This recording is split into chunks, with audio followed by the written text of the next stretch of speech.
Welcome to Drams and Dragons, the show where two middle aged nerds find out the true meaning of having whiskey as a hobby. Spoiler alert, it's liver problems. Oh, I like that one. It's evolving, Gus. All right. Which is, I love that intro because it's very applicable to today's book. I think, Yeah. not the liver Yes. problems, but I think just getting older in general. Yeah. I Yeah. yeah, I do just want to say I've been having some health issues uh in the last couple weeks. So and I'm still getting it sorted out. So I'm not gonna drink anything this week. And not related to the show, right? Not unrelated to the show. I'm Right. just it's yeah, it's been a hard couple of weeks. And that's why we've gone dark. Mm-hmm. So but yeah, so we are gonna be talking today about a really cool book called Kings of the Wyld by Nicholas Eames. It's part of a right now it's just two books. Maybe there will be more down the road. They're kind of standalone. Each book is kind of standalone. We can talk about that. I think it's kind of a cool way of doing a series where like if it just falls off, it's kind of okay. Mm-hmm. Or you can kind of come into it at any point. But yeah, Dustin, you are gonna have a drink, right? Oh yeah, Yeah. yeah. I'll have a little bit tonight. I'm having a couple fingers of my. Sorry, I got Ardbeg on the mind since we were talking about that pre-show. Um, no, I'm having my Lagavulin tonight. And for those followers of the show, this is the Nick Offerman version of Lagavulin. Yeah, just going through your rotation, Yeah, the right? rotation. Yeah, keep it to five. Although I'm excited. So both we haven't even talked Mm-hmm. about this. Yeah, both our wives. Yeah, because yeah, it happened, and then I got like sick immediately. Ah, So yeah. For those, so we have well, we have close birthdays, but also we're both fathers, and our wives got together and got us whiskey tasting kits with little tiny drams from all over Scotland, and there's some really good stuff in there. yeah, And the I'm idea excited. was is we could taste them together, even though we are far apart. Mm-hmm. But then Gus's liver. Ah, Yeah, yeah. I honestly don't even really know what's going on health wise. yeah, You know, could be a few different things. I don't want to get into all that on the show. You know, yeah, we can talk about that later or cool, when I have news. gotcha. I'm glad you're doing okay now, Gus. Yeah, And yeah, I'm feeling a bit better. So man, and yeah, and really, so we've done tasting on this one before. You know, it's an Islay Scotch. Um, it's Lagavulin. It's like a 10-year aged, so it's a younger one than people might be used to. But the whole point of me drinking this today, our little tie-in with the book. So, like I said, this is the Nick Offerman version, and Nick Offerman, for those who might not know, I think he kind of became famous on Parks and Rec. mm-hmm. He was the gruff, mustachioed kind of like civil service person who'd been working there for 20 years, a career bureaucrat, and he always had a scowl, but he also had a wicked, very, very weird, funny sense of humor. And it's kind of associated with like manly men, but not in like a toxic way, just in like a cool way. Like he likes to do projects and make stuff out of wood all the time, and he writes books about that. Well, he's also a whiskey guy. And in the show, Lagavulin was always his thing as like the ultimate whiskey drink.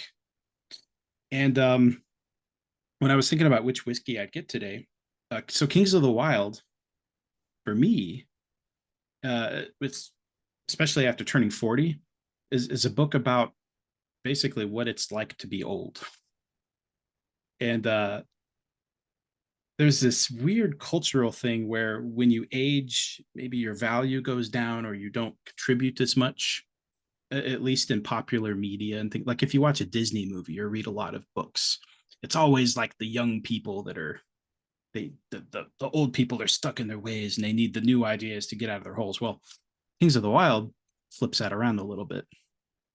And so Nick Offerman's kind of a hero of mine because here's a guy who he's been an actor for a while, but his stars started to rise when he was in his 40s and 50s. And now he's been doing some amazing He's just gotten these amazing gigs. He's kicking ass out there.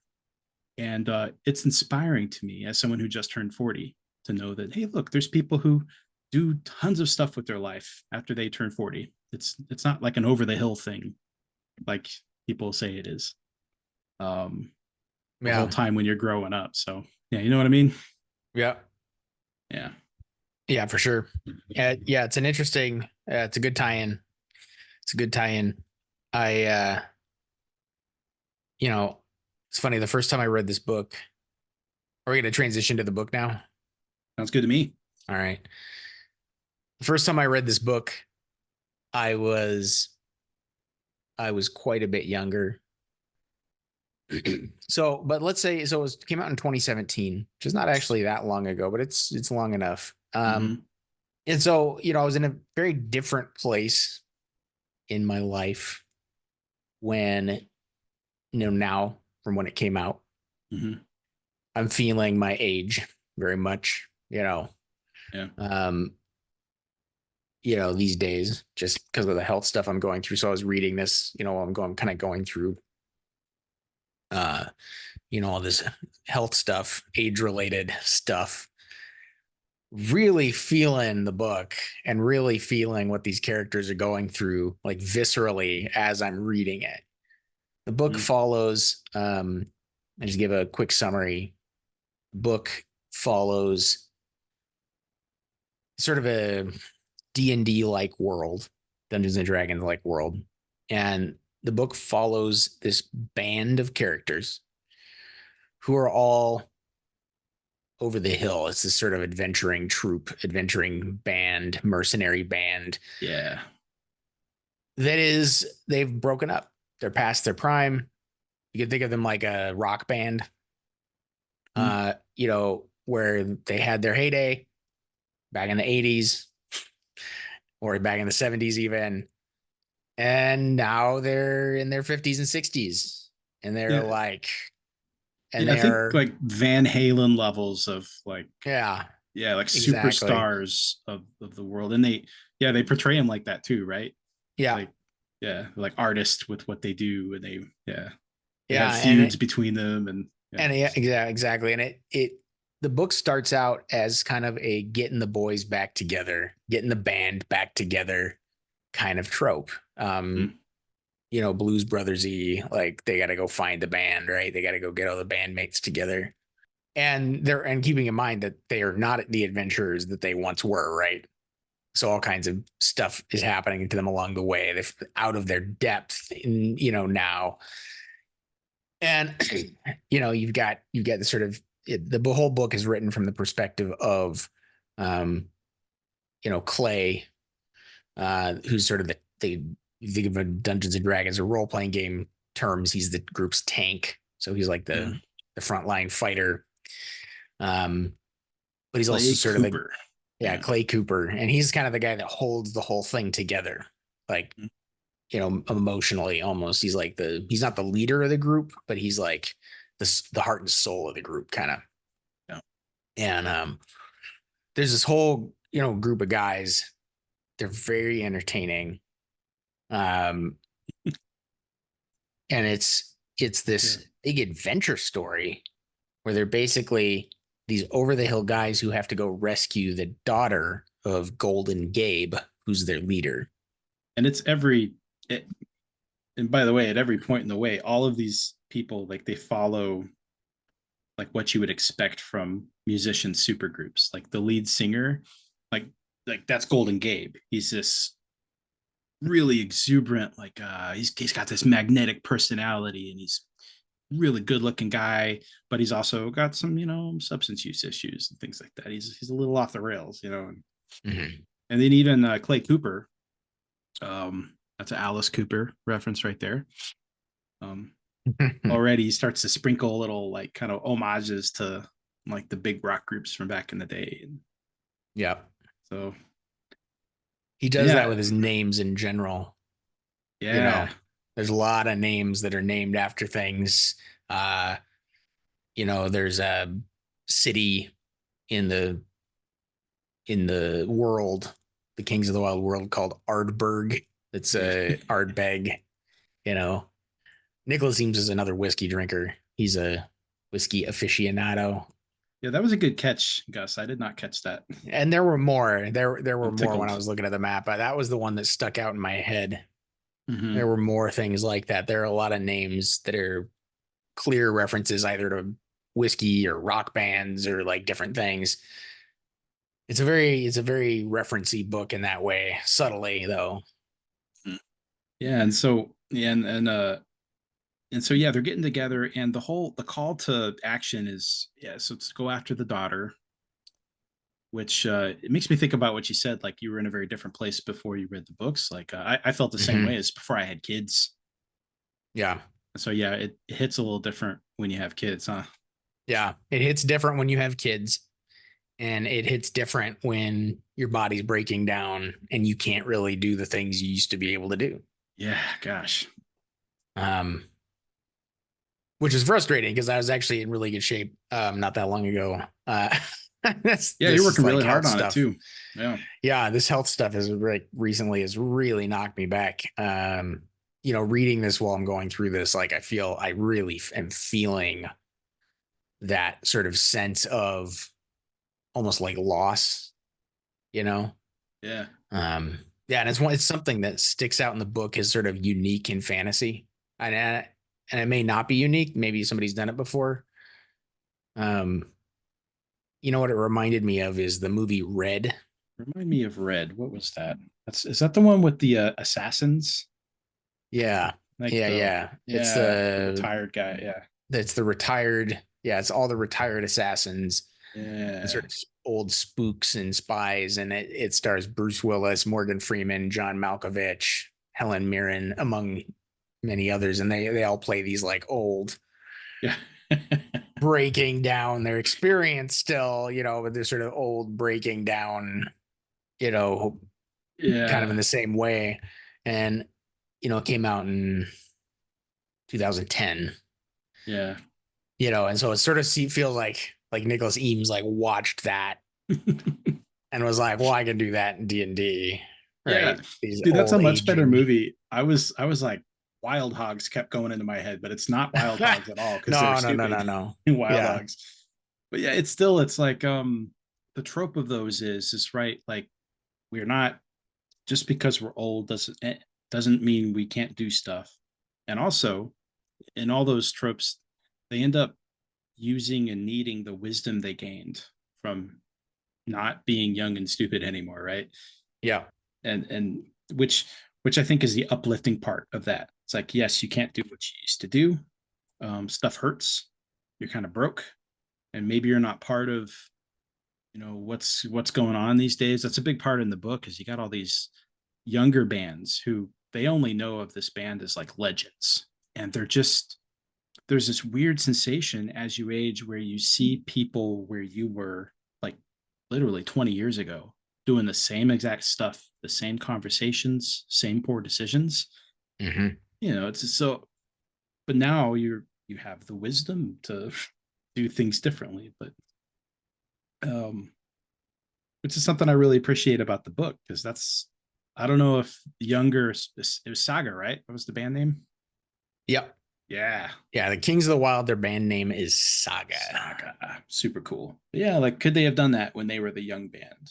Would they have had the chutzpah? I don't know why I just said chutzpah. I don't say chutzpah in my everyday life. Podcasts are weird, man. Weird stuff comes out. But yeah, it's that would hit different, and it does hit different in the 40 range. Mm-hmm. Yeah. Yeah, I thought this book really has I thought it really has some interesting things to say, despite the fact that it superficially just kind of looks like I don't know, an adventure book, an adventure D&D kind of action actiony sort of shallow sort of book. It has a particular look to it, and it has a sort of it is very tropey. Mm-hmm. Um, Did you feel like but it it was too I felt tropey? like Oh yeah. no, I felt like he was leaning into the tropes Mm-hmm. in a way that was both humorous, it was both very, very funny, but also sort of paid respect to them in a good way. Same. Yeah, I thought it was well balanced. Ready Player One kind of comes to mind. Oh Um, yeah, yeah. it was like campy kind of levels. Hmm. I didn't mind the book so much, but like especially the movie was like really like kind of sickly sweet. Yeah, Like I see that. yeah, this one yeah, it was like subtle, like it was tongue in cheek, it was funny. Um and the archetypes are always ones like I've never read anything in fantasy like that, where the archetypes were done in the form of like a band. And I'm a lifelong band person, and you do find that like in bands, like when I meet like someone who plays a double reed, they're very similar people usually. there's like a there's like a type. Bass clarinets like that too. Usually and tuba players have a thing. I'm a trumpet player, and it's almost like a saying you're a Taurus or something. They'll be like, oh, you're a trumpet player, and they'll be like, oh, I knew it, you're such a trumpet player. Oh And God. but it was cool seeing these like rock band tropes in there. Like I love the lead singer trope, just it. And it's fun because in the book, he's kind of like a fallen phoenix a little bit. He's like this beautiful golden god person who's kind of a wretch, and seeing that like come back alive and seeing that inner fire come out Hmm. was really cool. And with all of them, they had that come out, and even Clay. And yeah, it's just a cool book. Um, and I was thinking, Gus, were you? This book did that thing to me where it came out, and I was so excited for more, and then nothing came out, and I was sad. Like I know you'd mentioned earlier something about this, but yeah, what do you think of just that? Like that he released it, there's a kind of a sequel, and then that's it. Yeah, I so he wrote Kings of the Wild. He wrote the sequel, which is Bloody called Rose. the Bloody Rose, uh, which is a wonderful book also. Um, and then we haven't really heard anything. He's talked online, made posts, talked about maybe that a third one is in progress, but that's now been a few years Hmm. because the Bloody Rose came out in. My time scale's completely off, so I think Google might be the way here. Yeah, I'm googling it. I'm Yeah. getting it. The Bloody Rose came out in 2018. It came out like a year later, Hmm. and we've got nothing since then but like a title. Hmm. I yeah, it's hard to know, like, are we ever gonna get the third one? The working title, as far as I can tell, is Outlaw Empire. So on the one hand, like, it's frustrating that we haven't got more because I really liked it. On the other hand, I appreciate that he wrote it in a way where it's okay that it's ended because each book is self-contained, mostly self-contained. Like, for example, it's not like I don't see it the same way that I see like Patrick Rothfuss, where you're like, you've got a series, you've got cliffhangers, you've got your audience is like sitting out there, hanging out there, waiting for it, Yeah. like, or George R. R. Martin or something, Yeah. There's where so like there's many, this there, yeah, loose yeah, ends where to tie it's up that just aren't. Yeah. exactly, and it's just like it feels like these stories have been abandoned, and as sad as it makes me that we haven't had a third one because it's a great book. Hmm. It's a great series. It's a great two books. Hmm. I appreciate that like each book is self-contained. Each book essentially wraps up its own story. Yeah, Yeah. there are some sort of hooks for the next thing or you know, sort of stories that are going on in the background, but they're not a big deal. Like Yeah. the fact that it ends, like the ending that you get in this book is satisfying. Hmm. The Yeah, ending I'd say that you so. get in the second book is satisfying for that book. So Yeah. I'm okay with it. I'm okay with it. It doesn't bother me. Even though I really want more. Yeah. The format helps. Yeah. Yeah, I agree. It's actually kind of refreshing Because usually lately I think there's so much pressure to do long series like the rise of the fantasy trilogy, where everything's got to be a trilogy. That's how they do the book deals, and the publishers like to do it. And yeah, it's kind of nice to have the loose ends up like that. And yeah, I felt sad, I think, because I liked the world, like and Hmm. his writing was, it felt very cozy to me. It was very very cozy, confident writing, where I knew I was like taken care of Hmm. as a reader. And I know Yeah. he had thought through a lot of stuff. It's um yeah, I agree. This is very different. I just want to be really clear. This is really different from the other stuff we've talked about on the show. This isn't grimdark at all. Like this is like tropey epic fantasy in some ways, yeah.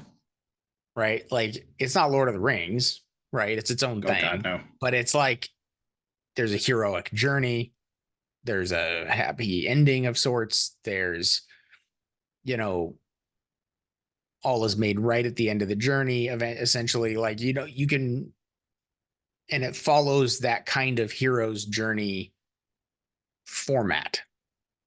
uh Yeah.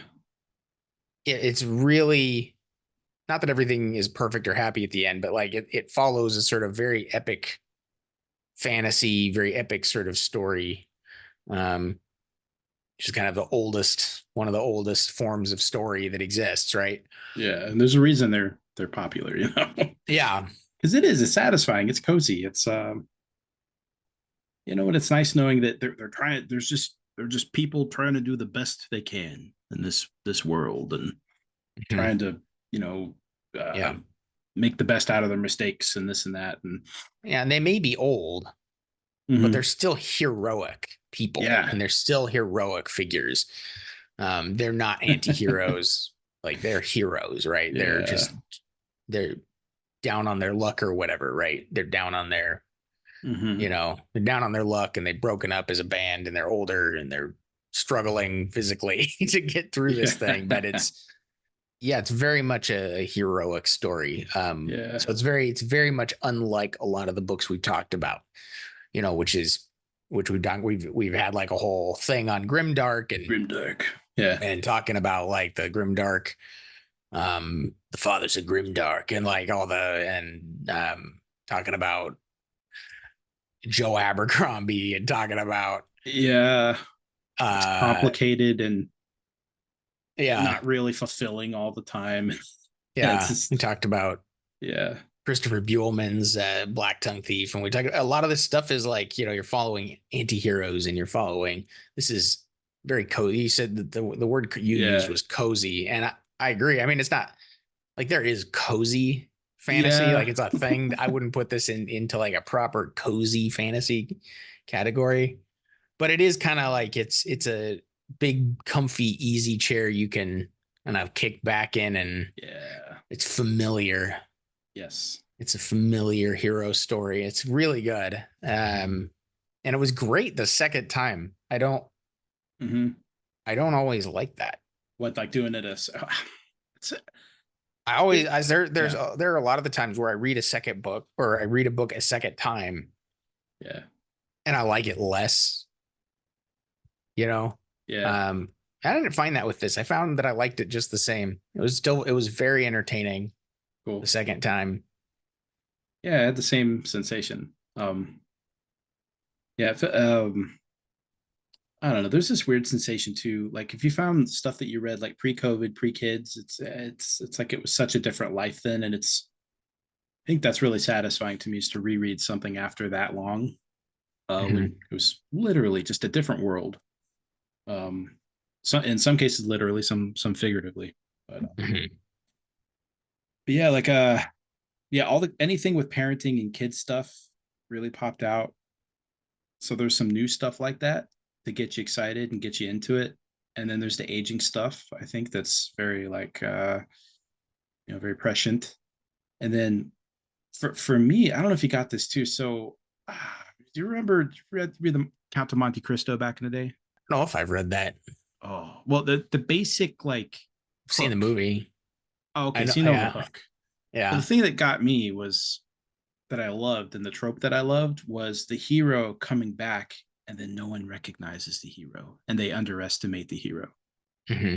And now he uses his newfound like powers or insider knowledge and wisdom. And then there's that moment where everybody goes, "What?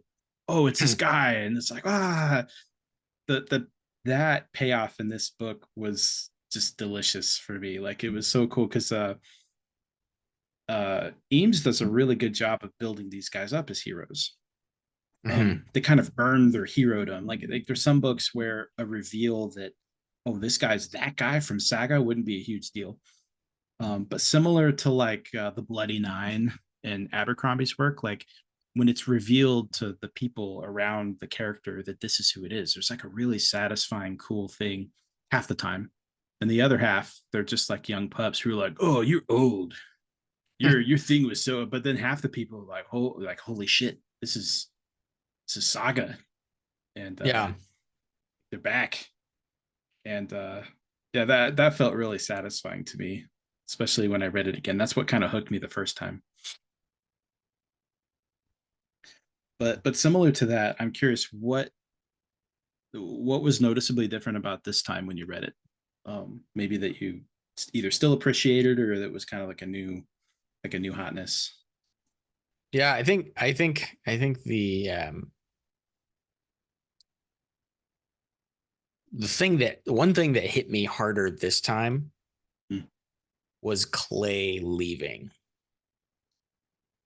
because he's leaving his family. He's leaving his new family, his new wife and new young daughter, Mm. to go on this adventure he probably won't come back from. Um, so for me, it raised the stakes for Clay. Um, Even more. I would have thought, oh, it's just gonna raise, like, the stakes will be raised because Golden Gabe is going after his daughter, right? And I have a daughter. Um, and so I would have thought the overall adventure would have raised the stakes for me. It does. I mean, it doesn't really. I mean, it does and Mm. it doesn't. What got me harder this time and stuck with me as I went was what Clay has left behind to go on this. Um, and it stuck throughout the book. I don't know. Sometimes there's something that happens at the beginning of a book and you kind of forget about it, like as you're reading through. Do you Mm. ever have that happen? Like Yeah. something happens at the beginning, you read it, and you just get just woo gone. Yeah. Like leaving your young family is kind of like a yeah, an event. You're like, Yeah, it's okay. It's all yeah. the setup for the story, and okay, fine. Yeah. But for me, reading it this time, I felt that impact the whole way, Hmm. where I'm like, he's really left his family. He's left his daughter. In fact, it's his daughter that convinces him to go. Yeah. Um, and it's like that. Yeah, that was very different for me this time. Yeah. That was very different for me this time. Um, It's, in some ways, I see myself in the shoes of Clay more than I do the other characters. mhm. I often play tanks when I'm like playing RPGs. Mhm. I often, you know, I relate to that personality more than the other characters. Mhm. And it's from his perspective, but that's sort of who he's the character that I relate to the most. Like Golden Gabe, I don't relate to that. Yeah. I'm sure I have friends that do or that would. Uh, you know, I think if somebody were like, if everybody read the book and then was like, which character is Gus most like? Yeah. I think most people are going to be like Clay, right? Yeah. Yeah. Yeah. I mean, like, I'm not Moog, I'm not Right. Matrick, I'm not Golden Gabe, I'm not Ganel, I'm definitely not Ganelon, right? Yeah. Like you look through the down the ranks, everybody's going to have like somebody that they're probably the most close, like the most sort of Right. closest to, right? Like in that group. I think most people would probably point at the character and be like, yeah, it's probably the closest one to Gus. Yeah. And he's a Um, relatable, he's the relatable one, I think, in the group too. But no, you're right. Like if I were to say that for you, it'd definitely be him. And yeah, yeah, it's hard not to like project yourself onto that character. Like but I know a lot of people who were like totally different. And you'd be like, no, you're nothing like that character, right? Like, you know, yeah. I think I know a lot of Moogs and a lot of yeah. yeah, a lot of moogs. I know a lot of Moogs. I know a few Gabes. Yeah. Um, Ganelon or two, Yeah. a Matrick or two. But No. so for me, that relationship and that was like very different this time where I'm like, it like to me reading the story, I'm like, I'm leaving my daughter. Yeah. I can't leave my daughter. What is he doing? Don't Yeah. go. I um, I felt yeah. that too. There's that sensation when you leave your, especially I don't know if it changes. We both have younger kids, but there's a sensation when you leave because like every moment you miss is a moment you never get back. It only happens Mhm. once, Yeah. and it's really special because they're only young once. And then, yeah, I hate it. It's like a love hate thing, man. Because I don't travel very often, but if I do, even if it's a town over, it's hard to have a good time. So I'm like, I'm missing it, man. There's just that like, Mhm. feels weird being apart. And yeah, I found myself really identifying with that more this time. And like you, I think before, I mean, I had a little bit of pathos for him. I was like, oh, that sucks. But Mhm. it was something a 29-year-old would say, like a 29-year-old without kids. And Yeah. yeah, it's different when you're in the shoes a little more. Yeah. Yeah. Yeah. There's a few other books like that like hit differently. You ever read Hyperion? Yeah. It's been a Oh bit, my but God, that first book. love Hyperion. That Yeah. first book is, I mean, it's an incredible series. I know some people really like the first two books. Some people like the whole series. Some people just like the first one. I thought the whole Mhm. series was incredible, but the thing that got me, because I didn't actually read that series until I had kids. The thing that got me was the like the daughter, like as she's aging backwards, and Oh, forgot about that. Ugh. she's Yeah. like, and you get there's the like, see you later, alligator, in a while, crocodile, Yeah. and then like she's de-aging, and eventually she doesn't answer, and it's so sad. And Yeah. that like as a father, that like crushed my soul. Uh yeah. Thanks for saying that. I And was actually planning a reread soon. Maybe I'll avoid Hyperion. no, Hyperion's amazing. Yeah, It's so good. should it is so good. It's weird. Yeah, It's so weird, but it's so good. it's weird. That So was I my like it though. introduction to Dan Simmons. Oh, okay. Yeah. Cool. Yeah, he's Yeah. an incredible author. He's written so many different things that I love now. But Mhm. like, yeah, that I didn't get into him for a long time. His the book The Terror and the Show, I The haven't read Terror. those. Oh my God. Okay. Mhm. Yeah, go I mean they go read the book. Sorry. Go watch the show. Oh, you told me about this. Yeah, Go the watch the terror. show. Yeah, he wrote the book. Go I watch didn't the know that show. was the same. Oh, look at that.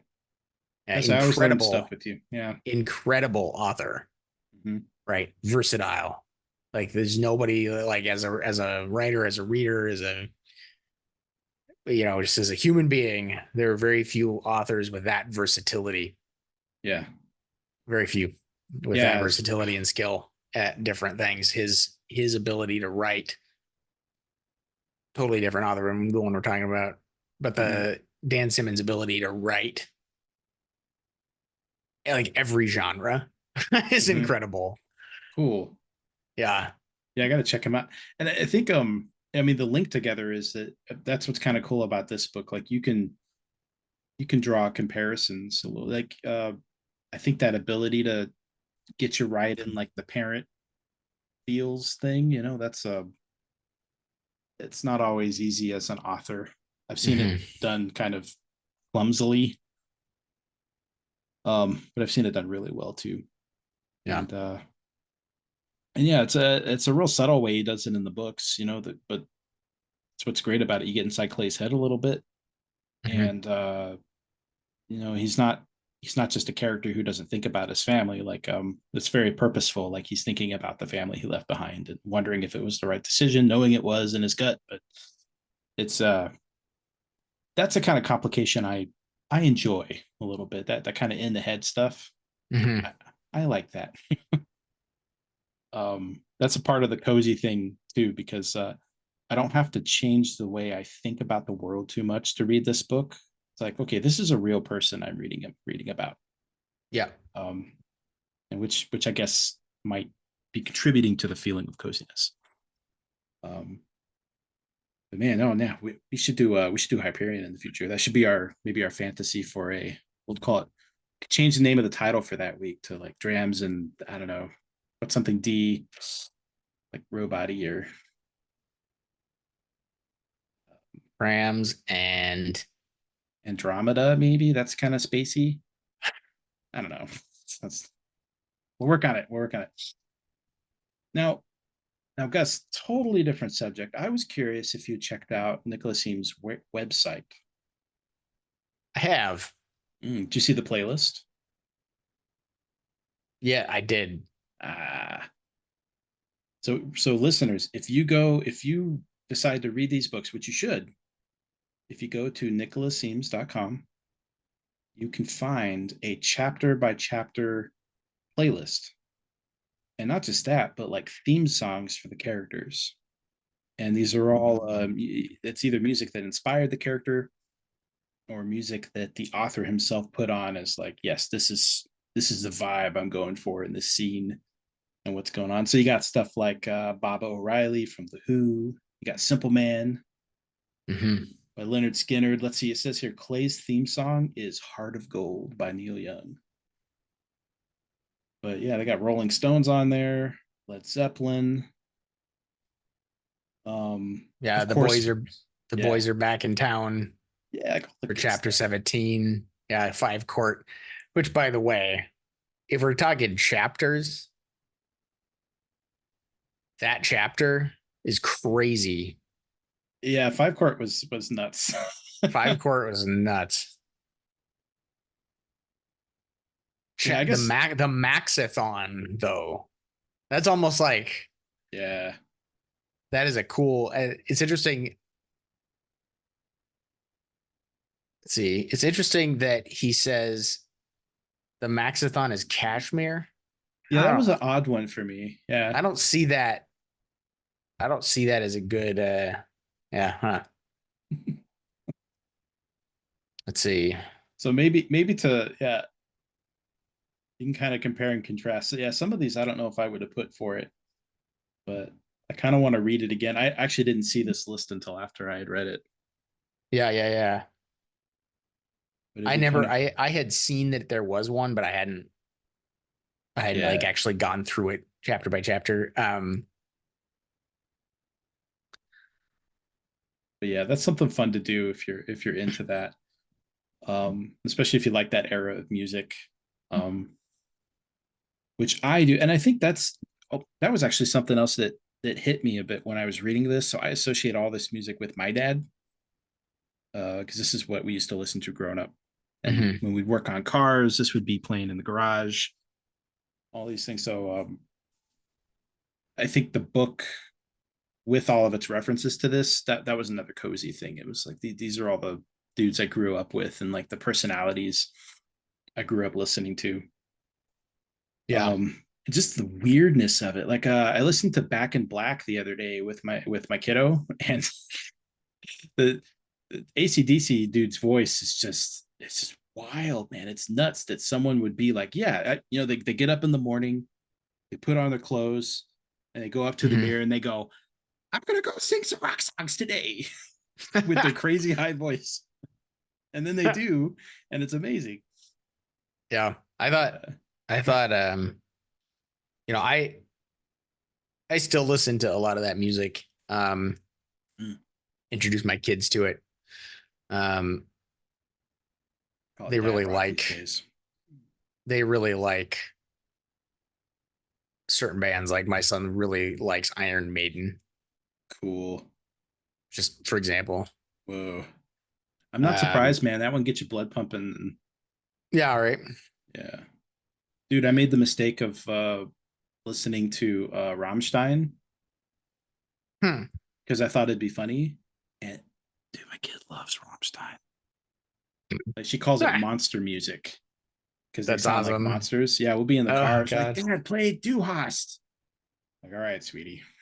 Oh That's how we roll into school sometimes. my God. I don't feel too Yeah. bad.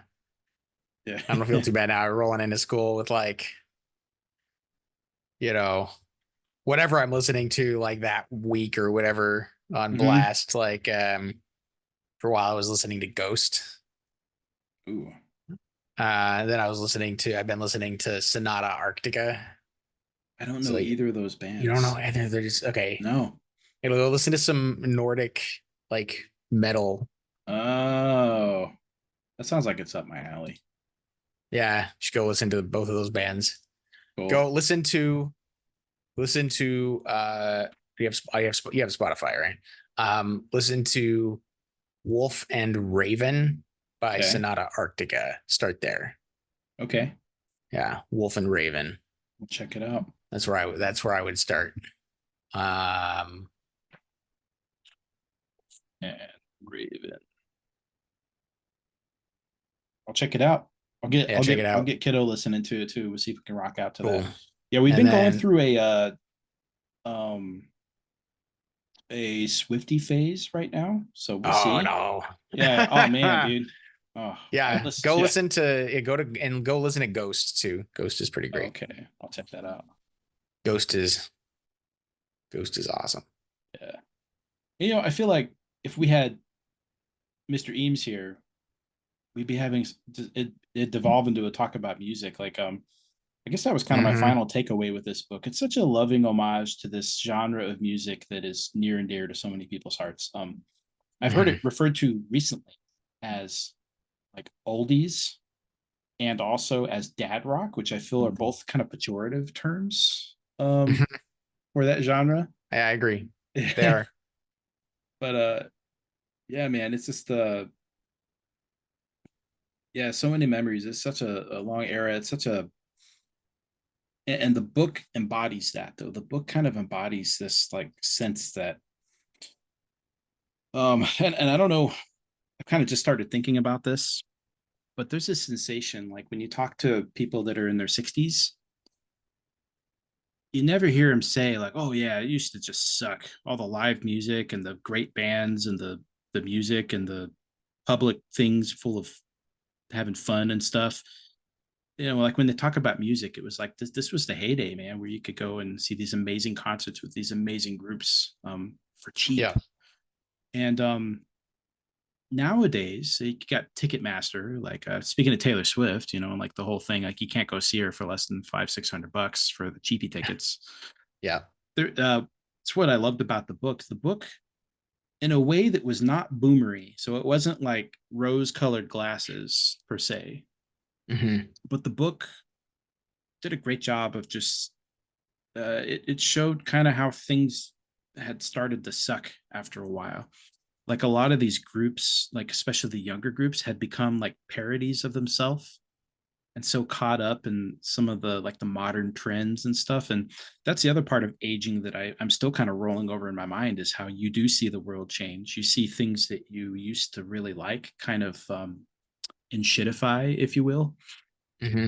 And I thought it was cool to see that in written form in this fantasy world where these guys have seen it all, and now you got these young pup bands who are doing all this stuff, and there's some there's some fun. He does it in kind of a fun, lighthearted way, um, and it was nice to see that. And again, going back to the bait, where I started was, it's nice to see that these aging people still had value in the world. They still had input and they still had agency. Mm-hmm. So Yeah. yeah. Well said. Thanks, man. Yeah, it's good stuff. I don't know if we're at the part of the show where we'd recommend, and I think it's Yeah, already yeah, yeah. I think concluded, we but are. It's time for me to get going. And yeah, you've been a trooper. I'm so glad we could do the show again, man. yeah, I hope you feel better. same. Yeah. Yeah, we'll I think, I mean, I'm a big recommend on this book, on this series. I am. Yeah, I think it's really entertaining. If you want some fantasy that's like just really good, just really good fantasy, and Yeah. isn't like is like the right amount of fun and adventure and the right amount of like something to say and the right amount of, it's just really easy read, really entertaining read. Highly recommend it. Yeah. My wife, she's not a huge fantasy reader. She loves it. Cool. It's like she's read both of the books. She loved them. So it's I would say for anybody, maybe not for kids, but anybody probably else. not for kids. Most other Probably not people. for kids. I recommend it for anybody, any age, Yeah. any sort of profile of like what you like. If you like fantasy, you're gonna like it probably. Yeah. And I think you'll like it, especially if you enjoy classic rock Mhm. and metal, and if you enjoy um homage without being campy. Like Mhm. yeah, I think you'd especially like that. And also if you like things that are unique. I've never read anything else like this. It's similar to a lot of things. It's got a lot of tropes that are familiar, but also I can't think of anything else like it out there. This guy really found something unique to write about. So yeah, it's so good.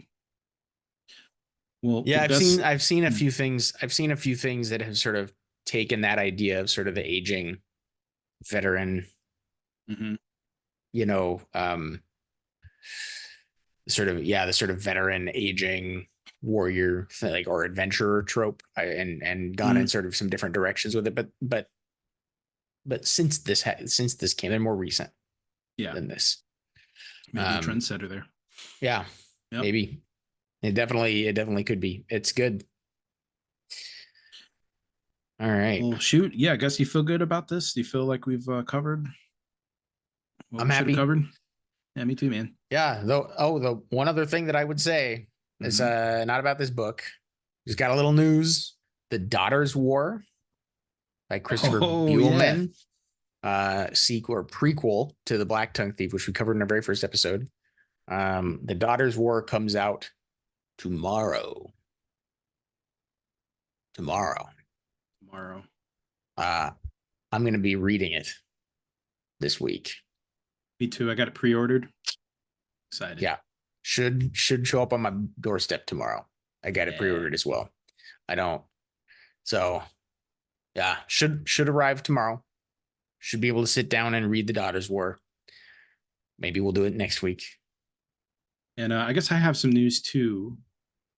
Um, Not as exciting as that, but kind of exciting. So I talked with a lot of potential listeners who are not Spotify people.